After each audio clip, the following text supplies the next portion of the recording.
ബാറിലെ തർക്കത്തെ തുടർന്ന് ഐ.ടി ജീവനക്കാരനെ തട്ടിക്കൊണ്ടുപോയി മർദ്ദിച്ച കേസിൽ ഒളിവിലുള്ള നടി ലക്ഷ്മി മേനോനായി പോലീസ് തെരച്ചിൽ ഊർജിതമാക്കി. കേസിൽ ലക്ഷ്മി മേനോൻ ഉൾപ്പെടെ 4 പേർക്കെതിരെയാണ് പോലീസ് കേസെടുത്തിരിക്കുന്നത്. അനീഷ്, മിഥുൻ, സോനാമോൾ എന്നിവരെ പോലീസ് നേരത്തെ തന്നെ അറസ്റ്റ് ചെയ്തിരുന്നു.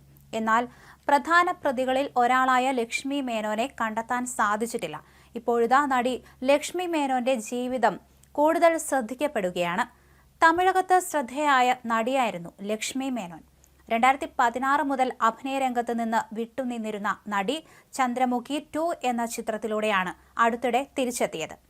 സിനിമയിൽ അവസരങ്ങൾ കുറഞ്ഞു വന്നതോടെ പഠനത്തിൽ ശ്രദ്ധ കേന്ദ്രീകരിച്ചിരുന്നതായും അമ്മ നന്നാകാൻ പറഞ്ഞിരുന്നതായും നടി മുമ്പൊരിക്കൽ പറഞ്ഞിരുന്നു. ഈ സംഭവങ്ങൾക്ക് പിന്നാലെ ലക്ഷ്മി മേനോൻ ഒളിവിലാണെന്നാണ് ഇപ്പോൾ എന്തായാലും പോലീസ് അറിയിച്ചിരിക്കുന്നത്. നടിയുടെ മൊബൈൽ ഫോൺ സ്വിച്ച് ഓഫ് ആണെന്നും ഇവരെ കണ്ടെത്താൻ പോലീസ് അന്വേഷണം തുടരുകയാണെന്നും അധികൃതർ വ്യക്തമാക്കുകയും ചെയ്തു. നടിയും സംഘവും ഐ.ടി ജീവനക്കാരന്റെ വാഹനം തടയുകയും ജീവനക്കാരനെ ആക്രമിക്കുകയും ചെയ്യുന്നതിന്റെ ദൃശ്യങ്ങൾ പുറത്തു വന്നിട്ടുണ്ട്. തിങ്കളാഴ്ച രാത്രി നോർത്ത് റെയിൽവേ സ്റ്റേഷന് സമീപമുള്ള ബാറിൽ വെച്ചുണ്ടായ തർക്കമാണ് സംഭവങ്ങൾക്ക് പിന്നിലെ കാരണം. ഐ.ടി ജീവനക്കാരന്റെ സംഘത്തിലുണ്ടായിരുന്ന തായ്ലൻഡ് യുവതിയോട് ലക്ഷ്മി മേനോന്റെ സംഘാംഗങ്ങൾ കൂടുതൽ സമയം സംസാരിച്ചത് തർക്കത്തിലേക്ക് നയിച്ചതായി പ്രാഥമിക അന്വേഷണത്തിൽ കണ്ടെത്തി.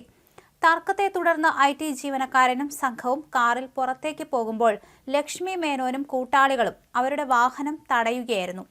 തുടർന്ന് ജീവനക്കാരനെ വാഹനത്തിൽ നിന്ന് ബലമായി പുറത്തിറക്കി മറ്റൊരു കാറിൽ തട്ടിക്കൊണ്ടുപോയി വെടിമറയിൽ വെച്ച് മർദ്ദിക്കുകയായിരുന്നു.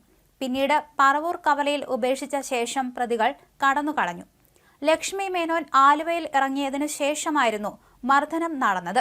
എന്തായാലും സംഭവവുമായി ബന്ധപ്പെട്ട് മിഥുൻ, അനീഷ്, സോനാമോൾ എന്നിവരെ Ernakulam town north police arrest ചെയ്തു.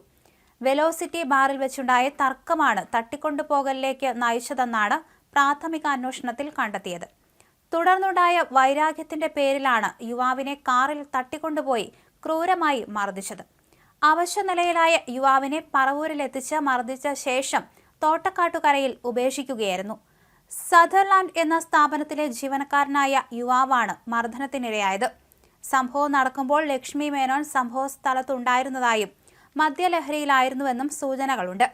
തമിഴിലും മലയാളത്തിലും ശ്രദ്ധേയമായ ചിത്രങ്ങളിൽ അഭിനയിച്ചിട്ടുള്ള നടിയാണ് ലക്ഷ്മി മേനോൻ. 2011 വിനയൻ സംവിധാനം ചെയ്ത രഘുവിന്റെ സ്വന്തം റസിയ എന്ന ചിത്രത്തിലൂടെയാണ് നടി മലയാള സിനിമയിൽ അരങ്ങേറ്റം കുറിച്ചത്. പിന്നീട് വിക്രം പ്രഭുവിന്റെ നായികയായി കുംകി എന്ന ചിത്രത്തിലും സുന്ദരപാണ്ഡ്യൻ ഉൾപ്പെടെയുള്ള തമിഴ് ചിത്രങ്ങളിലും അഭിനയിച്ചിട്ടുണ്ട്.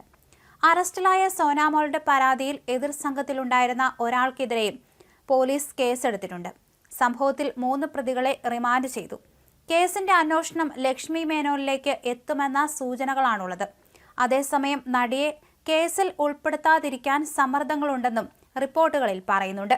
സംഭവത്തിന് പിന്നാലെ നടി ഒളിവിൽ പോയിരിക്കുകയാണ്. ഇവർക്കെതിരെ തെരച്ചിൽ ആരംഭിച്ചിട്ടുണ്ട്.